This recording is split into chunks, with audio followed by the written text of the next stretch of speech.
Um, so it has already been 12 p.m. in Israel. It's gonna be 12 p.m. Well, it was 12 p.m. also in the Eastern Washington time. So we are already out of time, Mr. Trump. And you said all hell will break out. Uh, if not all hostages are released. Now, we already knew yesterday that Hamas has basically said they'll only release three hostages. That was sort of originally planned. So we are, in a sense, like back on track. And I should mention it. I'm happy we have more hostages home. The Kelchen, Trufanov, and Horn are the three hostages that are now back. They've spent more than 498 days in captivity, and I'm sort of glad that they are also look in a better state than the hostages last week. Apparently, it was still like both of them, Dekelchen and Horn, looked a bit pale and thin, and Horn appeared to be limping. But overall, they definitely look much better than the hostages from last time. So I think that fills us at least with a bit more hope about the state of maybe the remaining hostages. But the fact is that Trump has declared something he didn't have to. He drew a red line, basically saying this was too much and all hostages have to be released. Now, recently he came out and said uh, that basically he'll just stand with Israel with whatever it wants to do. Now, that I think that's already sort of problematic, which you almost always see with Trump. It's like he didn't have to give an ultimatum. He gave ultimatum on behalf of himself and on behalf of Israel because he said Israel should do something. With again not talking to Israel at all. Israel after that said yes, we do want hostages back, but they didn't really sort of go further into all hostages path. And now three hostages have been released. And if nothing happens, I think definitely Trump and I think even Israel might look weak. Basically, there was an ultimatum and it wasn't fulfilled. Welcome to the Daily Objective. Joining me today is James Valiant. Hey, James. So yeah, we have more hostages home, but what do you make of Trump's ultimatum? Well, obviously, in light of the reality, we have to reinterpret what he said. What he meant to say was that I would let Israel do whatever it likes to do, and it's up to Israel. Now, if that's what he meant, if that's all he meant, then of course the threat would have been much more watered down. If you don't release all the hostages by noon on Saturday, I'll let Israel, I'll give them the green light, and I'll encourage them, and I'll help support them in whatever they decide to do. But he didn't say that. And he said all the hostages have to be released. And the first time he said that, before he was sworn in, of course, there was this whole deal was arranged under the Biden administration.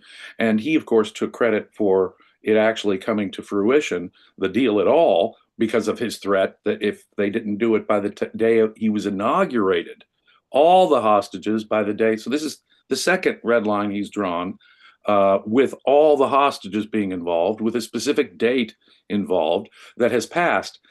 See, the problem with saying things that you don't really mean to follow up on is that every time you say it, you get less and less credibility.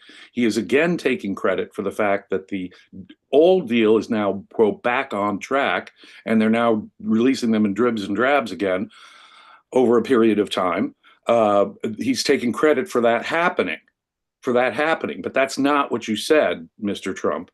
What you said was clear. Now, we do live in a postmodern world where words, I mean, it's not just politicians who are notorious for this, and Trump maybe is the master of using words only as vague signals that we have to interpret and deconstruct later on. But this is a philosophical phenomenon, broader than the normal political phenomenon of politicians saying things they don't really mean. But in this case, it has life and death consequences. I mean, you are absolutely right. When you look at these hostages, they're not quite as bad looking as the last batch, who, in my view, looked like they've been starved and beaten. As a former prosecutor, I've seen crime scene photos. These people were starved and beaten. These, as you pointed out, one of them was limping, and they don't look like they've eaten a lot, but on the other hand, they look better. Now, consider, though, the various treatment that these hostages, and these are the ones they're releasing first. So, Lord knows what the other hostages have gone through and are still going through. And even if, Lord knows if Hamas can even deliver on releasing all of the rest of the hostages. All of that is still an unknown. But if you don't follow up words with action, and if your words can't be relied upon, if you're not using your words with some degree of precision, at least some degree of precision that the ordinary person can vaguely interpret, he said all the hostages, he said all of them at noon. Now, noon Jerusalem time, Greenwich time, and Washington D.C. time has passed, and hell has not yet broken loose, nor will hell apparently break loose so long as they abide by the existing agreement, which is a despicable one.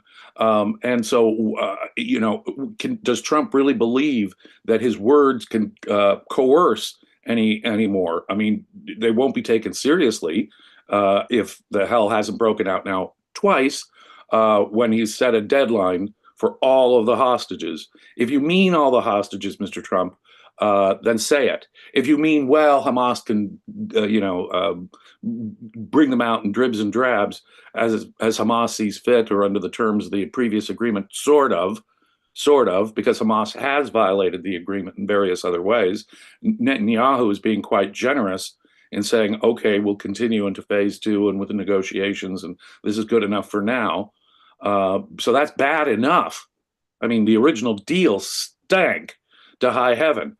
Now, insofar as Trump's threats get anywhere, do push Hamas in any direction, yeah, it's a wonderful thing that the hostages are being released. It's a terrible thing that Hamas operatives are being released, Palestinian criminals are being released, terrorists are being released in exchange for it, and that some kind of peace and the end of any action there. I mean, Hamas cannot be permitted to continue to exist.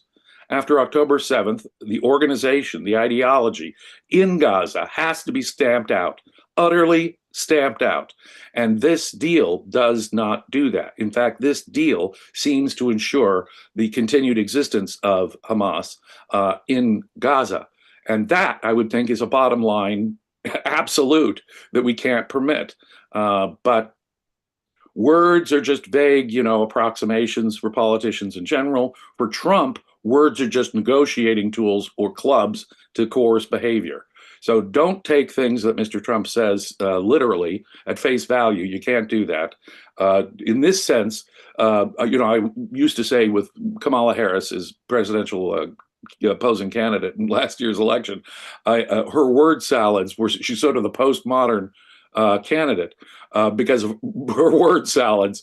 But Trump is, this is much more deadly and dangerous. We're talking about lives here. We're talking about the hostages here, dozens of whom are still in Palestinian custody of some form or another, if they're still alive.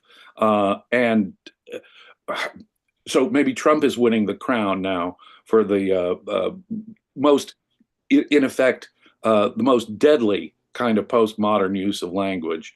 Mr. Trump, let me just assure you that if you keep saying things like this and not following it up, soon no one in the world will take your word seriously. Yeah, I mean, someone in the chat is asking if Israel won't let all hell break loose, what can Trump do? But that's the point. Trump didn't have to say anything. He didn't have to say. Again, if you say something that you cannot even actually do, if he says all hell will he said break out, not break loose. All hell will break out if hostages are not released. If he is not the one who can enforce that, that's even worse statement. Pretty much, it's an empty statement. It's just saying something bad will happen, but you cannot actually do the bad thing. It is like you said, almost like postmodernist speech. It doesn't mean anything. It's just it's not even words. It's just fleeting, whatever, string of sentences. That configuration of words that will do the most to coerce someone into my position or a position that's acceptable to me, they're not really means of communication. It's not a process of, concepts are a process of identifying an aspect of reality. generalizing from sense perception, identifying an aspect of reality conceptually. And so those of us who are responsible with our words, we use words to mean what we say and say what we mean. That thing in reality, all the hostages and noon on the 15th.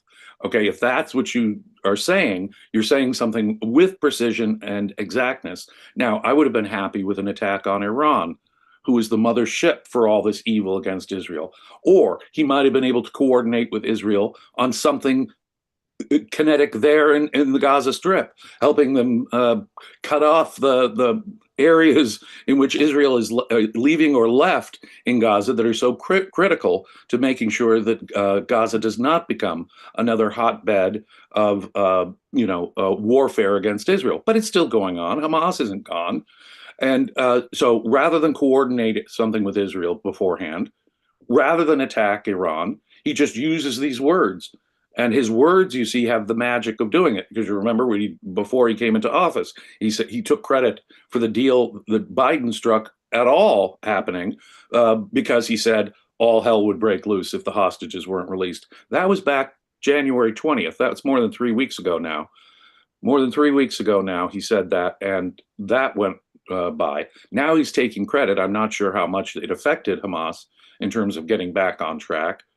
Can Hamas really afford to not be, at least for this time period? That's what they're doing. They're giving themselves a breather, giving themselves a little breathing space here. And can they really afford not to have that breathing space? That may have much more to do with it than Trump's threat, because Trump's threat, as it turns out, was just a bunch of empty words.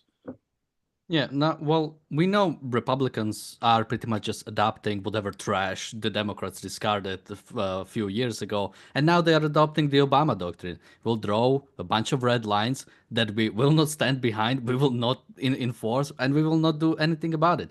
And I think that shows the sort of a broader, I think, problem in the culture, and it's the fact that principles have no place. Because what are red lines? Red lines are principles. They are saying, okay, we let you do certain things, but there are certain principles, there are certain red lines that simply cannot happen. And when they do happen, there has to be a response, and the response has to be clear. It cannot be some vague thing. When it comes to, I'll bring up an example. When it comes to sort of NATO defense, if you attack a land of a NATO nation, Article 5 triggers, you are at war with all of NATO. This is a clear red line because it says what you have to do in order to trigger it, and it says what will happen when you do trigger it. Now, this red line hasn't been tested yet, so in a sense, this one can still work. But when you say if all hostages are not released, well, and again, he didn't say anything specific. All hell will break loose. Well, I mean, what does that mean? Is the ceasefire gonna break, or are we gonna negotiate for a different deal? This Are we gonna calls like for say, immediate discussion. yeah, let's call it discussion. Like again, it doesn't mean anything. A threat has to have something behind it. There has to be something that you can call on later to say, we said what was going to happen, and now this is going to happen. And we see how Trump was able to sort of like easily change it, because it went from all hell will break loose to now, well, we'll just follow whatever Israel chooses to do. And some people say, well, he is consistent. He's just following through, because again, from the start, it was not clear what's gonna happen. I mean, people can go back a few days ago when we talked about it, and for the most part, this whole week was pretty much, we have no idea what's gonna happen. I mean, someone might fault, someone might not fault, and there are no clear threats. There are no clear things that are gonna happen, and that's, it makes any situation impossible to analyze. Well, in a military context, I can understand why you wouldn't want to spell out specifically what you do. The bombers will be there over Well, Tehran I, at I mean, even specifically, 9 just a.m. ceasefire I is can over. understand being a little vague about the consequences, but you can't break the promise that you were specific about.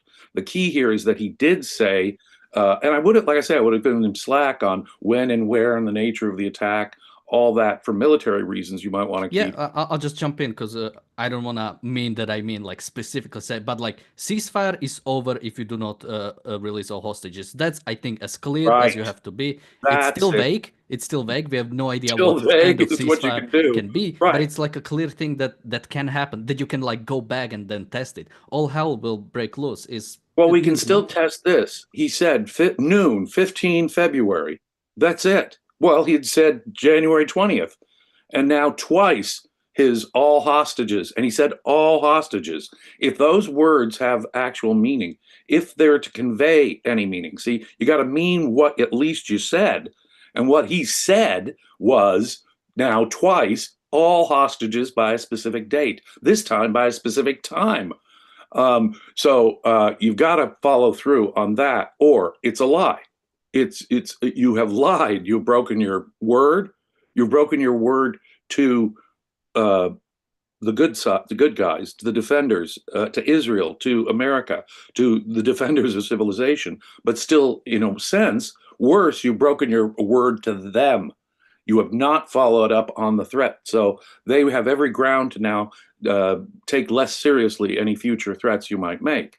So his word becomes less and less powerful every time he breaks his word. This is the importance, as you point out, of principle. In this case, the importance of honesty. Now, I know politicians aren't well known for their honesty, and Trump is particularly notorious for his overstatements. But this is the kind of overstatement, as I say, that's a matter of life and death.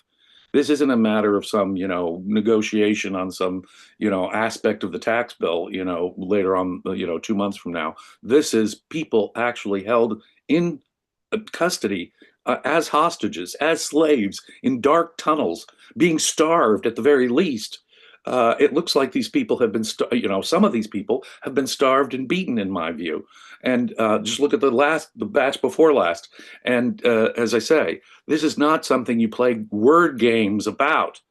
The reality of words, the connection between words and reality here is the philosophical point. And I'm afraid it's a philosophical point of no return we may have reached, where, as you point out, both Obama more than 10 years ago, what was it? He drew a line in the sand over the use of chemical weapons in Syria. He drew a line in the sand there in Syria. And what happened in Syria? More atrocities, use of chemical weapons, more warfare, and the growth of ISIS was the direct result of it. So when Mr. Trump, you had to fight ISIS yourself in Syria, and that was in part a product of the fact that an American president drew red lines and never enforced them. You're doing an Obama 2.0, just as you point out, Daniel. Uh, Someone said, what was it? Someone said it was Trump's personal opinion. He left the decision up to Israel. I love how we went from, if Biden says we have to put Trump in a crosshair, that means he wants to like kill Trump. And now we are going to, well, what, Trump cannot even like speak now. Trump cannot even like say anything. Like the shift we went from when it comes to like accountability for presidents. Like Trump cannot do any wrong. Like Trump literally, like he can do whatever he wants. He's like, he is like, for these people, he is like an actual king. Like, well, we just have to bow down. He knows the best. It's not that he's our servant. It's not that he's the president we elected and he is accountable to us. We just have to wait and see what he does. Like, this is again, this whole thing is like ridiculous, that the fact that we have no standards anymore for like our presidents. Well, Daniel, you and I, we express our opinion regularly on this channel, and we're just expressing our opinions. We are not the leaders of the most powerful military in the world, are we? When you're the leader of a country, when you're the head of state of a nation that is allegedly supporting an ally at war, then every word you say has monumental life and death consequences, and his credibility matters on these things. This isn't just his opinion, it was a promise. And by the way, it wasn't, his opinion that Hamas might do this or Iran might do that or Israel might do that. No, it was not expressed in those terms. This was a threat. This was a promise, depending on which end of it you're looking at it from. This was a promise to us and a threat to them, and it was made in very specific terms. Now, The vague term is hell, whatever the hell that would break loose or rain down upon them. And he's used different formulations of it. But what is that hell? Uh, we've not seen any hell in the region yet from Mr. Trump, so we don't know what that means. The hell of what? The hell of harsh language?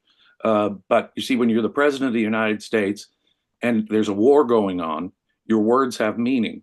And when you make specific promises and threats, they have consequence. It's not like some Joe Schmo, delivering his opinion. I don't control the United States military. I don't control aircraft carriers there in the Middle East. I don't control ballistic missiles. Donald Trump does. So when he says specific things, it matters. And we have to hold him to much greater precision. I mean, I hold myself, just in giving my opinion here on the channel, to a higher level of precision than that.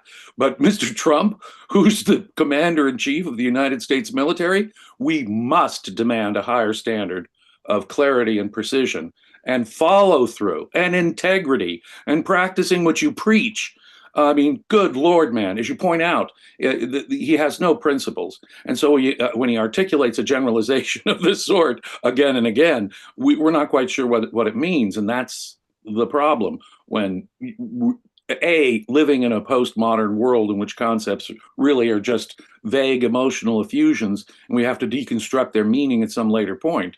No, we're talking about war here, and he is the commander in chief of the United States military. It's not like civilization depends on it or something. Oh, yeah, it does.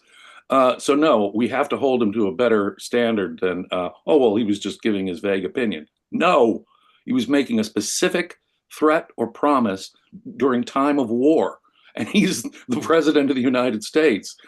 No, it wasn't just a vague opinion. Let me read a bunch of quotes from him. He said, "Now I understand that Hamas has totally changed." He said this on Friday, I should say, starting again. "Now I understand that Hamas has totally changed. They want to release hostages again. This started with them saying, 'We're not going to release the hostages as we said we were.' I said, 'Good. You have until 12 o'clock on Saturday to do it.' And then all of a sudden, 2 days ago, they said, 'No, we've decided we're going to release the hostages.'" He continued, "But I think they should release all the hostages." Now, I Yes, acknowledge. I think they should release all the hostages. I didn't make the threat. See, but he confesses there how he uses language. He didn't really mean it. He didn't really mean that if all the hostages weren't released by noon today, they'd be held to pay. No, he was just using words to sort of nudge, coerce, threaten, influence Hamas into getting back on track with the rotten deal where they release them in dribs and drabs. That's all he really meant. And he confesses it there. He said, even in taking credit, and as I say, I'm not sure he even deserves the credit he's giving to himself at this point. He's made the promise before, and the red line came and went, and he just went with the existing deal. And now he's done it again. Now it's really crystal clear that he doesn't mean exactly what he says when he says things with that degree of detailed precision. But he's confessing there, I think, in that last quote you read us, that he uses words as tools, emotional coercion, as means of emotional coercion, not statements of fact or identifying aspects of reality like concepts ought to be used. Yeah, but in some ways, Hamas has called this bluff. They didn't release all the hostages, and Correct. most likely, nothing's gonna happen. Now, what's gonna happen in the next 4 years are gonna be interesting. What happens when China prepares ready to invade Taiwan? Trump says, "No, don't do it." And what happens if they do it? Trump's words no longer have meaning. We see time after time again that he doesn't back up whatever he says. What if North Korea starts threatening even more South Korea and Japan with their nuclear weapons? What happens if there is a peace in Ukraine and America plays some more active role in there and says, Russia don't continue into Georgia, or don't start anything in Ukraine, or even don't invade a NATO nation? What happens Yeah. when those threats are no longer believed? Well, isn't the NATO North Atlantic Treaty itself just a big promise? And will he treat the self-defense requirements under that as merely the same kind of vague threat that he gave today? So let's say Estonia gets invaded by Russia. well, look, NATO is just a vague threat, like I've issued repeatedly in the last couple of months. Right. What do words mean to him, and what kind of? And we know he wants to negotiate everything with everybody. No, this is really as bad as it can be in terms of his credibility on this issue in particular. It can't have a good effect. When you're, as I say, when you're controlling the biggest military, the most powerful military in the world, when you're the guy that's got, these aircraft carriers and these powerful jet fighters in the region, your words matter a great deal. And absent the follow through, it becomes harder to use your words in a serious way when you need to, because apparently he didn't really mean it this time. But like I say, I'm not sure that his words made the difference. He'll take the credit for his words making the difference. But as he repeats the threat and doesn't follow through, his words will less and less and less, I'm certain, have made the difference. Now, something that should have already happened is the discussion on the second phase of a deal. Now, this is also going to be a big question. Hamas is pretty much ready to discuss the second phase of a deal. Israel has recalled their negotiators from Doha, basically sort of reconfiguring the situation. Not really. I don't have a clear picture about what's really going to happen. Now we know that Biden has played a big role in the negotiating of this whole deal. I mean, we had pretty much the framework of the deal that's going on right now. We had like back in April, pretty much, and it took until like January since it was accepted. Uh, but we know he also played a big role in the negotiation themselves, or rather, I think it was mainly the CIA director, which now it would be kind of interesting to see. Uh, but yeah, now I do not want this deal to go through, obviously. But the big question is, like, what is Trump's role gonna be when it comes to sort of negotiating this deal? Will he send negotiation on his behalf? Will he try to have this deal continue? Now, I think from the actions we've seen from Israel, at least, I think they do want the deal.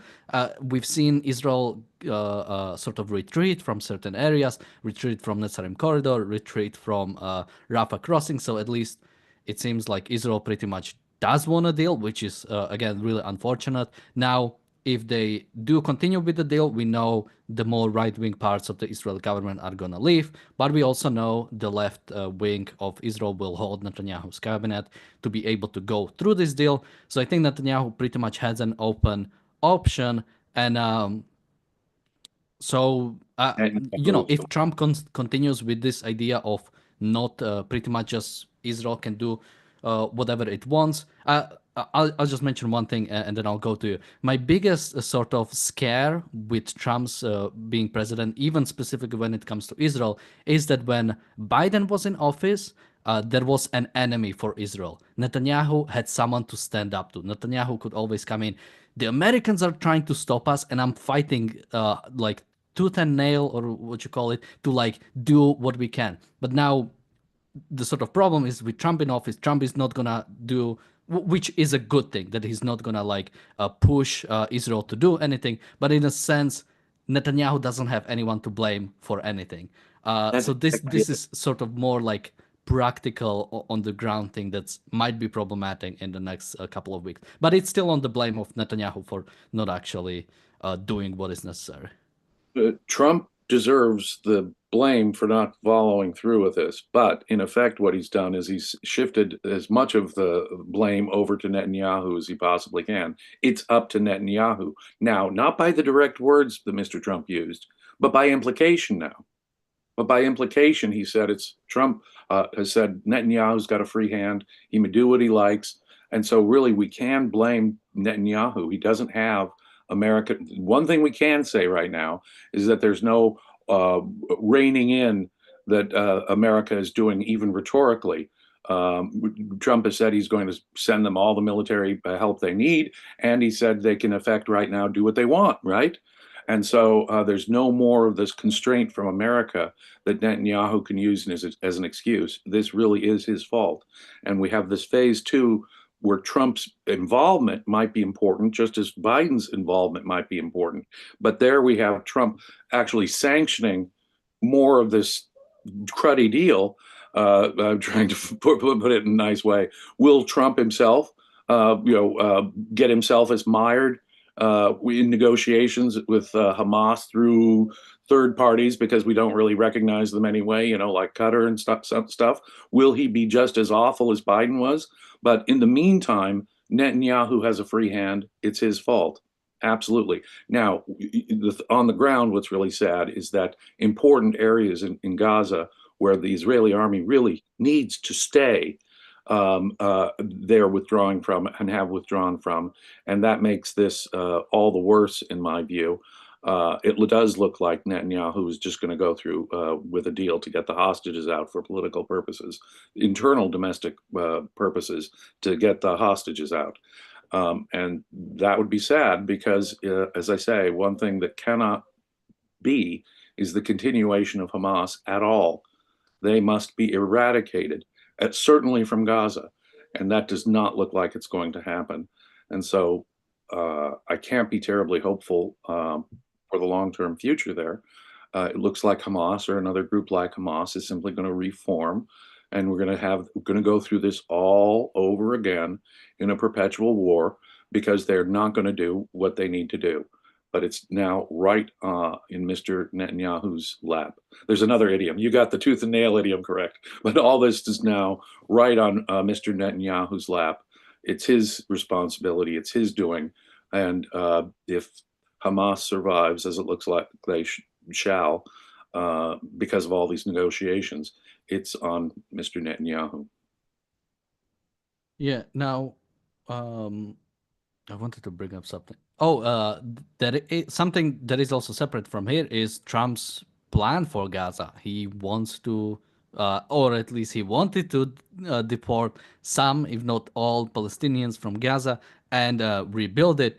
Now, I have no idea. I think we kind of just forgot about it because he just moved on, I guess. But we haven't heard about it for some time. Now I'm not sure if this idea is pretty much dead now, or if it's still in play. Um, He entertained the King of Jordan here in Washington, D.C. the other day, and he thanked the King of Jordan for taking in 2,000 children from, Palestinian children. Woohoo! Mr. Trump said he wanted to move 1.8 million Palestinians from Gaza. That was the figure he used. And he's now down to thanking the King of Jordan for taking in 2,000 children who mostly have medical needs and don't have parents on site and things like that. Well, isn't that swell? 2,000 is nothing like 1.8 million. But again, you can see how Mr. Trump uses language. This is Mr. Trump's use of words to coerce, to influence, to affect. And so far, the ka-ching, see, because you can't really take these words literally, Daniel, I'm sorry to report. What you have to say is he's trying to influence neighboring Arab countries to do something like take in Palestinians and something like that. And what has he gotten for it? He would say, well, see, the King of Jordan took in 2,000 children, Palestinian children. Woohoo! No, that's as close as he's gotten on his grand scheme to, as a real estate developer, build Gaza. Now, it's a distracting thing. It gets people thinking. It may push people to, may push Egypt and Jordan to do things, but it's not as though that's a realistic plan that's going to happen anytime soon, Mr. Trump. And he even kind of knows it. The big talk is just that, big talk. He loves, I think he really admires the former US President Theodore Roosevelt, Teddy Roosevelt. But Teddy Roosevelt said a very famous thing. Maybe the most famous thing President Roosevelt ever said was, speak softly, but carry a big stick. And what we're having here is a lot of loud talk and no stick. yeah, I mean, Teddy Roosevelt obviously was so angry at America that he had to split it in half and build the not the Suez Canal. What is the other one? Panama Canal. Panama Canal. And so maybe, in his steps, Trump wants to bring it back. But yeah, when it so something we see is the red lines are being built by these Arab nations sort of much more strongly. LCC, the Egyptian president, has refused to meet with Trump or go to White House if the Gaza displacement is on the table or is even as part of the what's going to be discussed. Again, if he wants to do it, I don't think you can get any Arab nations on board if you really want to Well, these deport countries Palestine. depend on U.S. aid so much. What Mr. Trump might do is say, well, look, we're cutting off all aid, even the aid we promised, in treaties, in the 1979 treaty over, returning Sinai to Egypt. We have, in effect, promised them both formally and informally aid. And our aid is a major part of the economies of the Kingdom of Jordan and the nation of Egypt. And if he were to threaten the withholding of that aid, which I would be all in favor of, maybe that will change Egypt's position. But it'll be that changes Egypt's position. His words about redeveloping Gaza, as you point out, have had a negative impact, if anything, on Egypt. Yeah, and not even threatened with taking it. Take it either way. I still have no Yes, idea why we exactly. are. But the point is, if it's there, he's not even using a lever that might actually work. I oppose the aid altogether anyway. But if it's there, and if he wants to use it as a lever, that's one thing. But his proposal did not encourage Egypt to lift a finger or even come and talk to him. But of course, their position might change over time. And as I say, Trump may use that aid as a bargaining tool. That might get some movement from Egypt, but something because their economies, really heavily depend on U.S. aid in some of these cases. That might get them to move. His statement about what his plans for Gaza had a negative impact on Egypt, didn't it? Someone in the chat Talk to him. says, someone in the chat says that you have TDS about Trump, but he says my criticism of Trump is okay. I think I'm more anti-Trump than you are. I must be doing something wrong if like I'm viewed as like less You're not critical of communicating Trump. effectively, Daniel. No, unlike many objectivists, I will praise Trump if good things happen, insofar as they happen. I think that American politics is in such a sewer right now that I'm in a position where I'll take anything I can get that can spare the decline and fall of America altogether.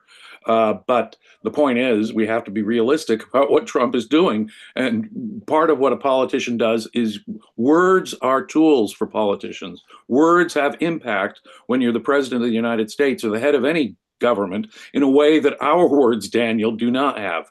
And that's what I'm going to point out and continue to point out is that Mr. Trump talks a big game, and they're really words for him are just negotiating tools. When he says something, it's really just an opening offer or gambit in a desire to have a favorable negotiating position, the beginning of a long drawn out trade deal or negotiation with some nation. That's how he thinks. That's how he operates. For him, words are uh, words are the club.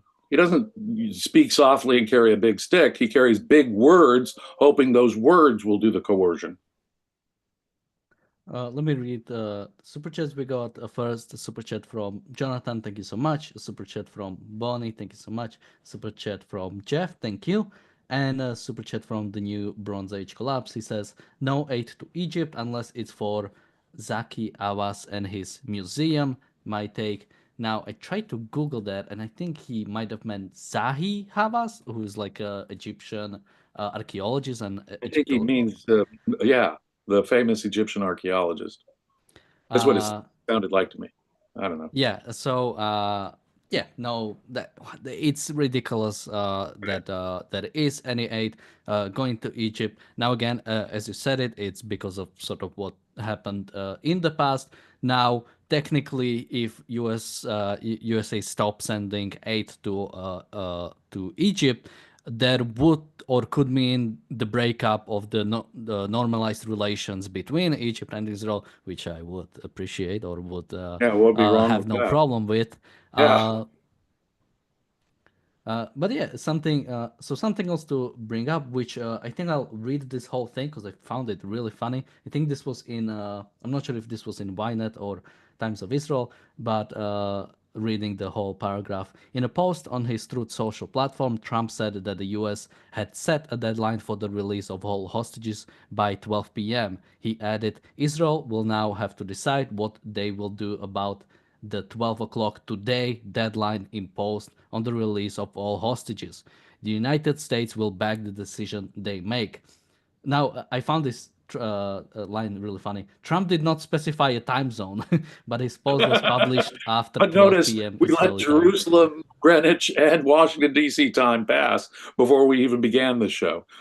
So, Uh, so he might have been referring to Eastern U.S. time, oh no. which already also has passed.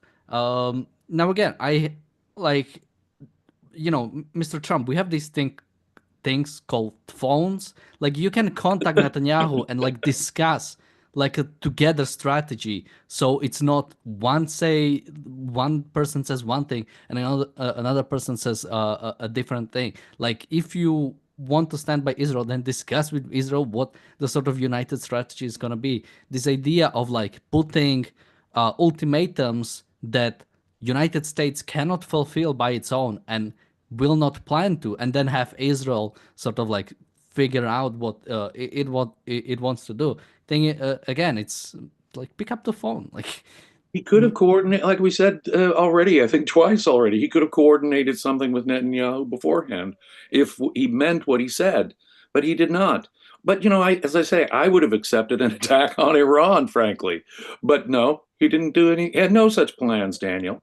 He had no coordinated plan with Israel to deal with the local terrorists, and he had no plan to do anything greater in the region on his own. No, his words just didn't mean anything, as it turns out, right? someone says, "How do you know it was not discussed?" I mean, I assume from the That would be statements. worse. Yeah, That and would be also worse in it my would be worse. mind. Imagine you've discussed a possible action with Netanyahu and you still articulate that threat or stick by that threat, or then take credit for the dribs and drabs of hostages coming out as a result of your threat and not having coordinated or having coordinated, which would be the worst scenario. Those both look rather ugly to me. The one where he didn't talk to Netanyahu, it sounds a little less sinister. You mean he spoke with Netanyahu? Well, Netanyahu said no or won't do anything or don't say that, and he goes ahead and says it and takes credit for his words doing it. That's what underlines the problem here. He thinks that his words have this magic power because he's Mr. Trump. Now, he is the president of the United States. The United States has lots of power. Like I said, we've got aircraft carriers with cutting edge fighter planes there in the region. And so his words should have some meaning and import. Uh, Good Lord. I mean, wouldn't that only make it worse? I mean, he coordinated with Netanyahu something that would never have happened, but he still said it. Or he coordinated with something with Mr. Netanyahu, or Mr. Netanyahu said, no, we won't do it. And he still says it and takes credit for its effect. The words, it's the effect of his words. He's using words like sound effects, like emotional clubs. They're not tools of conceptual identification for him. Um, Now I think again, now with Trump with office, the days are going by pretty hardly because oftentimes there's nothing really. We have no concretes to really comment on. We are just going by, some statements that might mean something, some potential deals that might be. I mean, even when it comes to Ukraine, we have like Trump and Hexed on one side saying Ukraine is not going into NATO and that we have to make a deal. And then we have JD Vance in Munich saying, we might threaten militarily to Russia. Like, what does that mean? What does that mean? What does that mean? All the what did he say? The options are on the table: economic pressure, military pressure. Moscow asks Washington for a clarification on what the vice president means when he says military pressure. Does that mean that Ukraine can now attack in deeper into Russia, or we're going to let Ukraine have more powerful weapons, or at least use more powerful weapons ourselves in helping them? What the hell does that mean? We don't know. And of course, the vagueness is part of what they think the effectiveness is when it comes to negotiation. Let's be vague here. But the truth is, like you point out, all of them have said in the campaign and since that, in fact, they want a negotiated deal, even if that means surrendering territory to Russia. Um, and they themselves have scratched NATO membership right off the list before even negotiating, mind you. It would have been despicable to negotiate with Russia on this matter, giving them any territory at all, frankly. But before you even enter the negotiation, to give Russia the big prize that they really wanted, a promise from America that Ukraine would not enter NATO, I mean, we think about that. You've given up. Now that's dumb negotiation. Talk about dumb art of the deal, even. I mean, now I'm entering into the muck of dealing with a dictator like that and a deal like this. But having entered the muck of that, think how stupid it is on the face of it, Mr. Art of the Deal. You've already given them the major plum that they wanted from any negotiation. Ukraine will never be part of NATO. Well, give up your biggest negotiating tool there before the negotiations even begin. That's madness. That's poor negotiating. Even if you have the lack of even if you lack all moral compass, and you're going to negotiate the territory of Ukraine with the aggressor, Mr. Putin, a dictator, an aggressive dictator like Putin, you can't negotiate over a square centimeter. In my view, negotiating over a square centimeter of Ukraine with Mr. Putin, the invader, is morally corrupt.